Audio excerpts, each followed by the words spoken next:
Hi, hello, good morning, or it's morning where I am. It's about 7 a.m. right now. Welcome or welcome back.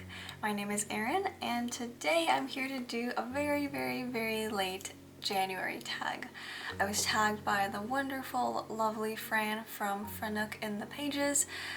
She is an absolute ray of sunshine, and I've had so much fun getting to know her over the past week or so.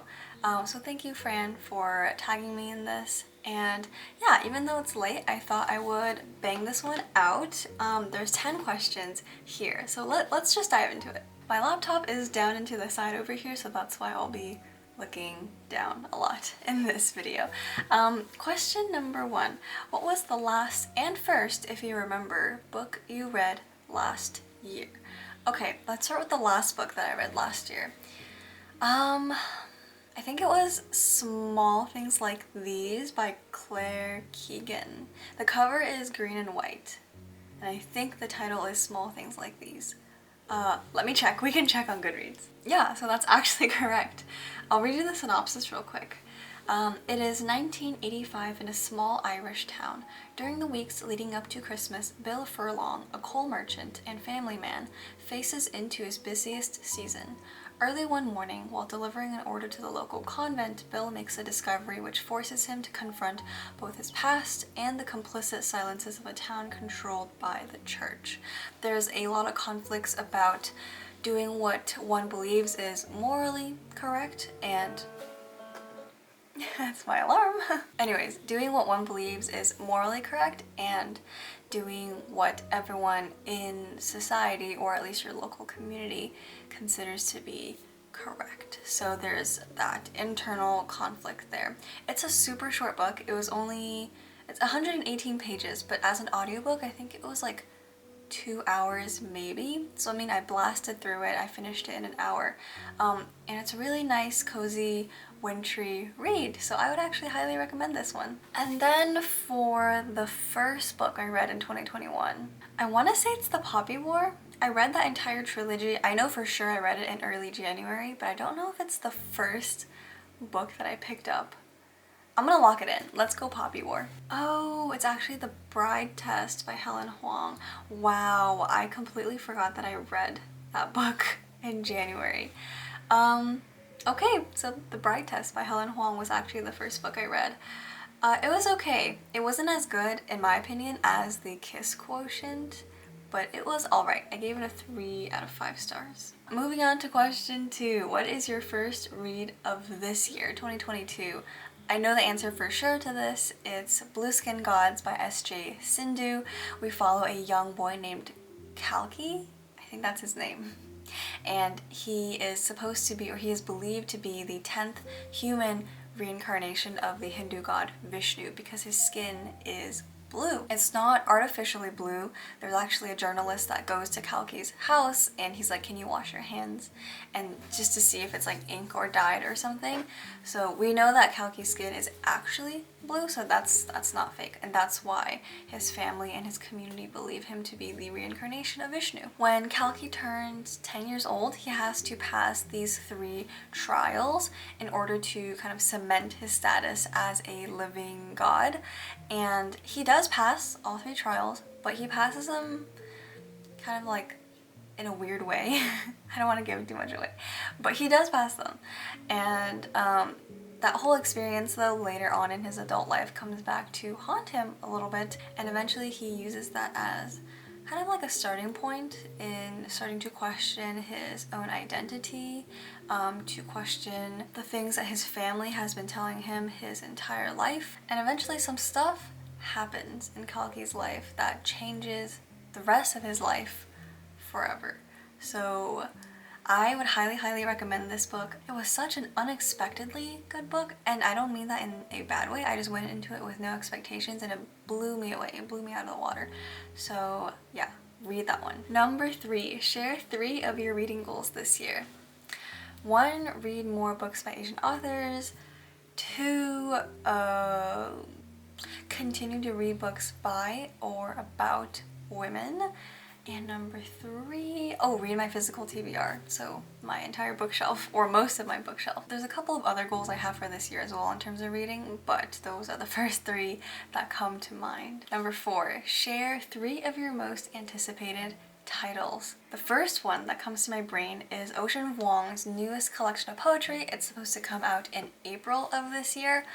I'm so excited for it. I can't wait to get my grubby little hands on it. I don't even want to like read it necessarily when I get it. I just want to be able to hold it and know that I own all 3 of Ocean Vuong's books. That's definitely my most highly anticipated title. Some other ones. Oh, okay, you know what? I can see the cover in my head, but I don't remember what it's called. Okay, it's called Kaikeyi by Vaishnavi Patel. I probably butchered both the title and the author's name there, so I'm sorry. This cover is stunning, and I hope you can see. I hope it's on the screen. Oh my gosh, I saw this and I was like, this is amazing. Are you kidding me? I believe this is a retelling of a character from Indian mythology, which is super cool. I'm so curious to read retellings of Asian folklore, Asian myths, and oh my gosh. Yes, so it's about it says here, the vilified queen from the Ramayana. The only daughter of the kingdom of Kaikeyi, she is raised on tales about the might and benevolence of the gods, how they churn the vast ocean to obtain the nectar of immortality, how they vanquish evil and ensure the land of Bharat prospers, and how they offer powerful boons to the devout and the wise. Yet she watches as her own father unceremoniously banishes her mother, listens as her own worth is reduced to how great a marriage alliance she can secure. And when she calls upon the gods for help, they never seem to hear. There's some more, but I'm gonna leave it at that. I believe, skimming through the reviews here, that Kaikeyi is possibly an asexual main character, which is really cool. I've never read a book about an ace main character, so if that is the case, that'll be super cool. I only see a couple of reviews that talk about that, so I'm not quite sure, but if that is the case, that'll be nice. Also, if you can hear like whistling going on in the background, it's because I live near a school and it's, I guess, drop-off time right now, so they're always really loud around this time, so I really apologize if you can hear that. If not, just ignore me. Number 4, which goals did you reach or not reach last year? And I'm gonna assume these are reading goals, not personal goals, because there's a lot of personal goals that I didn't reach last year, but in terms of reading goals, the only one that I can think of is maybe for Instagram. I had wanted to post more regularly on my book Insta last year, but it just really didn't happen. There's whistling, by the way. Could you hear that? Anyways, yeah, so I wanted to post more on my Instagram, but one, I'm not very good at taking nice aesthetic photos. I am getting better. I've been getting better, but I'm still working on it. So it's kind of hard for me to post pretty pictures of things if I'm bad at taking those photos. And then I also read a lot of ebooks and audiobooks, and I feel like those just don't really lend themselves to Instagram, you know? Does that make sense? And it kind of sucks because it means that you have to either borrow physical library books, which is great, or buy books, which isn't necessarily always great.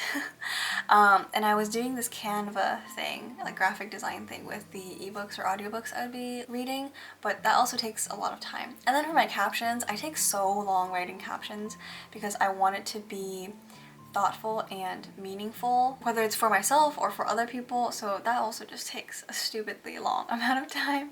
So that's why I wasn't as consistent with Instagram. I didn't want to make it a goal this year to, you know, post more regularly on Instagram because I don't want to give myself that pressure, but like I said, I am getting a little bit better at taking photos, so hopefully I'll post a little bit more often than I did last year. Number 6, are there new releases this year you've heard of that you have no desire to read? Of course, just genre specific, I think, so I have no desire to read new mystery books, thriller books, horror books, of course. I also don't particularly want to read any new YA fantasy novels that are coming out this year. One that comes to mind is, oh my gosh, what is the second book called? For the Throne by Hannah Whitten. Her first book is For the Wolf. I'm reading that right now. I'm at 20% and I am really not liking it. So chances are not gonna pick it up unless something crazy happens in that book, but I feel myself about to DNF it, so we'll see. Number 7, what are some reading habits you want to change this year, if any? Okay, so this one isn't really a reading habit, but it's like a cycle or a pattern that I've kind of noticed in the last couple of years. For some reason, every year around spring, so like February/March through May, I just have no desire to read. So I'm in like the biggest slump of the year. That happened in 2020, happened last year in 2021. So I'm really hoping to not experience that this year.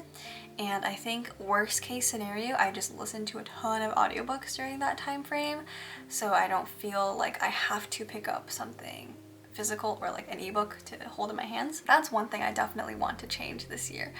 And then, oh, I guess this is kind of a reading habit. I am a binge reader and I want to not do that anymore. Or I want to do less of that. So the goal is to drag out the reading of each book just by a little bit, you know, not too much. But because I sit down and read a book in like 1 or 2 sittings, that just means I don't really retain any information unless the book was unfathomably, is that how you say that?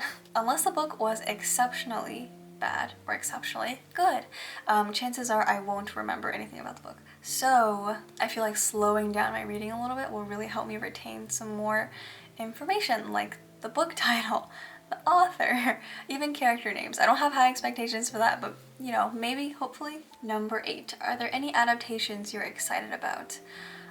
Not particularly. I'm not a huge movie watcher, TV show watcher. The only shows that I've been interested in and that I've finished are really dramatic, like The Bachelor, Love Island. Ooh, I did start Singles Inferno recently with my partner. That's been really good so far. So I really like the dating show stuff, so nothing serious in terms of TV shows. So for adaptations, I know there's a Jane Austen adaptation coming out this year, I think, for Persuasion. Correct me if I'm wrong.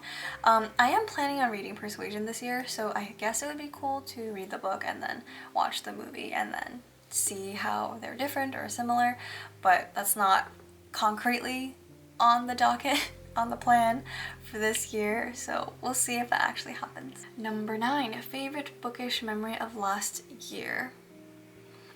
I guess I would say starting this channel.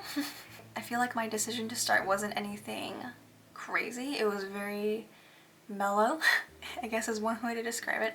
I just thought one day, like, okay, just do it. You've been thinking about it for a while. Let's just see where it goes. But it is something that happened last year, and I guess eventually it'll become like a favorite memory or a fond memory to look back at. Other than that, I mean, I guess my reading month for November, I read like 20 books or something in November, which is an insane number that I don't think I'll ever hit again. So there's that as well. I'm very proud of that month. I don't know how it happened. It's like a fever dream, but it happened, and yeah, don't know if it'll ever happen again. Okay, and number 10, the last question, carryovers from last year that you still plan on finishing. Yes, of course. So there's 100 Years of Solitude. I think I talked about this in my bookshelf video. I need to finish it. I want to finish it, so that's gotta happen. If not this year, then at some point in my life. There's another book as well. I can't remember the name of it. When We Cease to Understand the World by Benjamin Labatut. So I had initially borrowed this book back in November of last year? October? I don't know. I borrowed it as a physical library book and then I had to return it because I ran out of time with it. And I finally got it again as an ebook. So I'm planning on picking it up very soon to finish it. This book is so interesting content-wise, by the way. It's like half fiction, half non-fiction, which is the worst way, I think, to explain it. Hold on, let me collect my thoughts. So each chapter is focused on one topic. So for example, chapter 1 is focused on cyanide, and the author takes us throughout history around the world to see how cyanide has played a role in these different parts of the world. So for example, we see cyanide use in World War II, we see the development of cyanide. I believe for some reason the author also brings in Egypt real quick because that's related to cyanide. So it's super cool. It's got a lot of like scientific and historical facts and just, I mean, potentially trivia knowledge. But the fun thing is, in my opinion, you don't know what's actually fact and reality versus what's something that the author just made up. I guess unless you're Googling every single thing that you read about, or you have a vast amount of knowledge in that area or topic already, it's kind of hard to know what's real and what's not. And I feel like that's just a super cool reading experience. So I would highly recommend that book. It's very, very interesting. And the non-fiction part of it actually doesn't read super dryly. I'm not a huge fan of nonfiction when it comes to like science writing or historical stuff, but it's very, very fluid and interconnected and fascinating. All right, people, that's all the questions that I have here. I hope this was fun to watch, and thank you again to Fran for tagging me in this. I have a couple of very chunky reading vlogs coming to you all. It's just taking me so long to edit because I talk way too much. Someone needs to shut me up when I vlog and talk about books. I hope you have a great rest of your day or beginning of your day wherever you are, and I'll see you next time. Bye!